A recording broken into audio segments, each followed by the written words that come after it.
விக்கிரவாண்டி சட்டமன்ற தொகுதி இடைத்தேர்தலில் தேசிய ஜனநாயக கூட்டணியுடைய வேட்பாளராக பாமக வேட்பாளராக திரு சி அன்புமணி போட்டியிடுகிறார். அவர் கடுமையான ஒரு தேர்தல் பிரச்சாரத்துக்கு இடையில் நம்மிடம் பேசுவதற்காக இருக்கிறார். சார் வணக்கம். சார், இப்போ தேர்தல் களம் கடுமையா இருக்கு.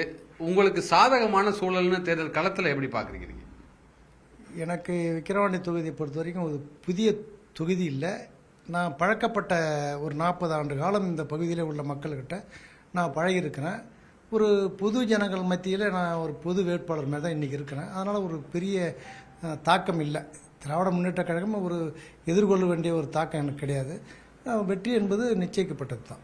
காலையில் எத்தனை மணிக்கு தேர்தல் பணியை தொடங்குறீங்க? கடுமையான வெயிலாக இருக்குது. உங்களுடைய தேர்தல் பரப்புரை எப்படி இருக்குது? அந்த ஒரு நாள் பயணம் எப்படி இருக்குது? காலையில் ஒரு 5 மணிக்கு எழுந்திருவேன். ஒரு 6 மணிக்கு கிளம்பி பார்க்க வேண்டிய சில முக்கியஸ்தரை பார்த்துட்டு ஒரு 7:30 மணிக்கெலாம் பிரச்சாரம் வண்டியில் ஏறிடுவேன். ஏறிட்டால் தொடர்ச்சியாக பிரச்சாரம்.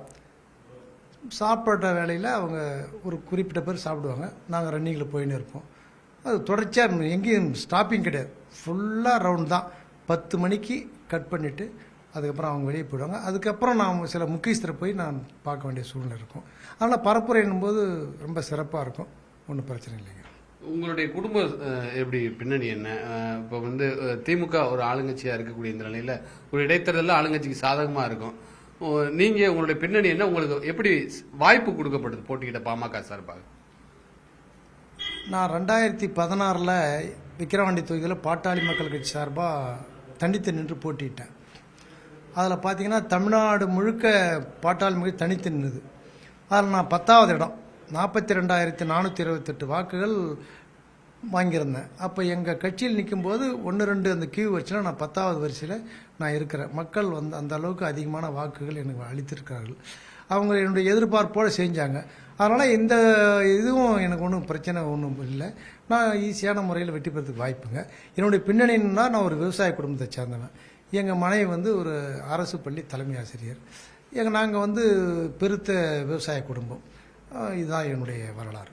இப்போ விக்கிரவாண்டி தொகுதிக்கு நீங்கள் சொல்லக்கூடிய திட்டங்கள் என்ன?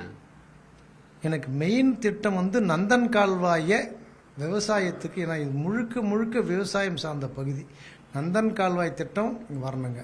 2வது சங்கராபரணி ஆற்றை அதை தடுப்பணை கட்டி அதனுடைய நீர்த்தேக்கம் மக்களுக்கு பயன்பெறணும். அது விவசாயத்துக்கு நல்ல உற்பத்தி உருவாக்குறதுக்கு அந்த தண்ணி வசதி தேவை. இது நடைமுறையில் அதிகமான தேவை. விவசாயம் தான், ஒட்டுமொத்த விவசாயம் தான். இங்கே தொழிற்சாலை என்னும்போது ஒரே ஒரு தொழிற்சாலை முண்டியம்பாக்கம் சுகர் ஃபேக்ட்ரி தாங்க. அங்கே ஒரு 300 பேர் தான் நிரந்தர பணியாளர். மற்றெல்லாம் கூலி வேலைக்கு போகிற மாதிரி லேபர் கான்ட்ராக்டு. அது ஒரு 300 பேர் வேலை செய்வாங்க. அது எப்போ வேணால் நிறுத்தலாம், எப்போ வேணால் போகலாம். அதில் எந்த பிரச்சனையும் கிடையாது. இங்கே அடிப்படை வசதிக்கு தேவையான எதுவுமே இங்கே இல்லை. எந்த வசதியுமே இல்லை. இப்போ நாங்கள் போகிற இடத்துலாம் பார்த்தீங்கன்னா அந்த ரோடு வசதி பார்த்தீங்கன்னா மோசமாகுது. 2வது தண்ணி சில ஊரில் தலையிலே எடுக்கிறாங்க. ஆனால் இவங்க சொல்கிறத பார்த்தா நாங்கள் எல்லாம் நிறைவேற்றிட்டுருங்க. அவங்க அந்த சட்டமன்ற உறுப்பினர் எல்லா கிராமத்துக்கும் போய் வந்தாருன்னா அதனுடைய அவல நிலை அவங்களுக்கு சரியாக தெரியும். இப்போ நாங்கள் போனதால எல்லாரும் தெரியும். அவங்களும் போயிருக்காங்க. எல்லா மந்திரியும் சுற்றி வராங்க. அவங்களுக்கு அந்த அவல நிலை தெரியும். இருந்தாலும் அவங்க வெற்றி பெறத்துக்கு என்ன வாய்ப்போ அதை அவங்க தேடி பார்க்குறாங்க. அந்த வாய்ப்பு அவங்களுக்கு கிடையாது. வெற்றி பெறுவது என்பது தேசிய ஜனநாயக கூட்டணி தான். அதில் மாற்று கருத்து இல்லை. அதிமுக தேர்தலை புறக்கணிச்சிருக்காங்க. நீங்க என்ன சொல்றீங்கன்னா ஒரு பொது வேட்பாளராக பொதுமக்கள் என்ன பாக்குறேன்னு சொல்றீங்க. இப்போ அதிமுகவுடைய வாக்கு யாருக்கு போகும்னு நினைக்கிறீங்க? இப்போ நீங்க சொன்ன மாதிரி நான் பொது வேட்பாளர் அப்படின்போது அவங்க தேர்தலை புறக்கணிச்சுக்கிறாங்க.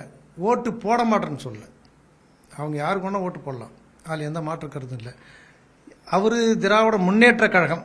ஆனால் நான் ஒரு பொது வேட்பாளர். பொதுவாகவே நான் ஒரு பொது வேட்பாளர். அப்போ அனைத்து இந்திய அண்ணா திராவிட முன்னேற்ற கழகம் எனக்கு வாக்களிப்பாங்க. ஒன்று, போன இடைத்தேர்தலில் அனைத்து இந்திய அண்ணா திராவிட முன்னேற்ற கழகம் பாட்டாளி மக்கள் கட்சி ஒன்றிணைந்து முத்தமிழ்ச்செல்வன் என்ற வேட்பாளரை நிறுத்தி அவரை சட்டமன்றத்திற்கு நாங்கள் சட்டமன்ற வேட்பாளரை உறுப்பினராக நாங்கள் ஆக்கிவிட்டோம்.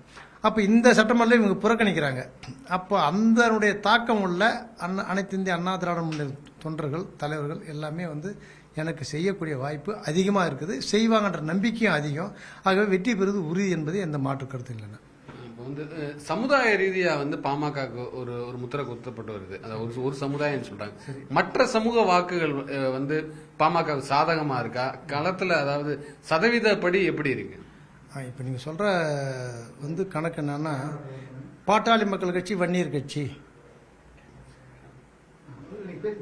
பாட்டாளி மக்கள் கட்சி வன்னியர் கட்சி அப்படின்னு தவறான முத்திரை திராவிட முன்னேற்ற கழகம் தான் குத்துது தவிர வேறு யாரும் கிடையாது. இதே வந்து தலித்தில் வந்து யாரை பார்த்து நீங்கள் ஒன்றும் இல்லைங்க, ஆதி திராவிடருக்கும் வன்னியருக்கும் இந்த பகுதியில் எங்கேயாவது சண்டை நடந்தால் சொல்லுங்கள். கிடையவே கிடையாது. அந்த மாதிரி வாய்ப்பே கிடையாது. எல்லாம் அண்ணன் தம்பி, விடுதலை சிறுத்தையாலும் சரி, இல்லை வந்து எந்த கட்சியாக இருந்தாலும் நாங்கள் சகோதரத்தமாக இருக்கிறோம். அவங்க திராவிட முன்னேற்ற கழகம் இந்த 2 பேரும் ஒன்றா சேர்ந்துட்டா அவங்க வாழ்க்கை நடத்த முடியாது. ஆதி திராவிடரும் வன்னியரும் ஒன்றாக இணைந்து விட்டால் அவங்க வாழ்க்கை தரம் கீழே போயிடும். அதனால இவங்களுடைய பிரித்தாளுகின்ற வேலையை திராவிட முன்னேற்ற கழகம் செய்து கொண்டிருக்கிறது. அதனால எனக்கு என்னை பொறுத்த வரைக்கும் நான் 2014 நிற்கும் போது எனக்கு வந்து 3167 ஓட்டு இது ஆதி திராவிட ஓட்டு விழுந்துருக்குது. அப்போ எனக்கு ஒரு ஓட்டாக போடலாமா? போடக்கூடாது தானே? அப்போ ஏன் போட்டாங்க? நாங்கள் வந்து பொதுவான ஆள், எந்த கட்சி இந்த ஜாதி அடிப்படையில் நான் எப்பயுமே பேசுனது கிடையாது. அதனால அந்த வாக்குகள் எனக்கு அதிகமான எல்லா சமுதாயமும் எனக்கு ஓட்டு போட்டுக்குங்க. எந்த சமுதாயம் குறிப்பிடல, எல்லா சமுதாயத்திலையும். நீ ஒரு குறிப்பிட்ட சமுதாயம் இந்த ஊரில் இருக்குன்னு வச்சுங்க, அந்த ஊரில் ஒரு 100 ஓட்டு விழுதுன்னா அது எப்படி விழுதுங்க? தெளிவானவங்க போடுறாங்க. இவர் நல்ல வேட்பாளர், இவருக்கு ஓட்டு போடணும். எந்த கட்சியாக இருந்தாலும் நல்ல வேட்பாளருக்கு வாக்கு உண்டு. அந்த நல்ல வேட்பாளர் தேசிய ஜனநாயக கூட்டணி சார்பாக நான் நிற்கிறேன். எனக்கு வாக்குகள் அதிகமாக விழும். குறைஞ்சது 50,000 ஓட்டு வித்தியாசத்தில் வெற்றி பெறது உறுதிங்க. அது மாற்றுக்கிறதுலாம் கிடையாது. நன்றி, வாழ்த்துக்கள்.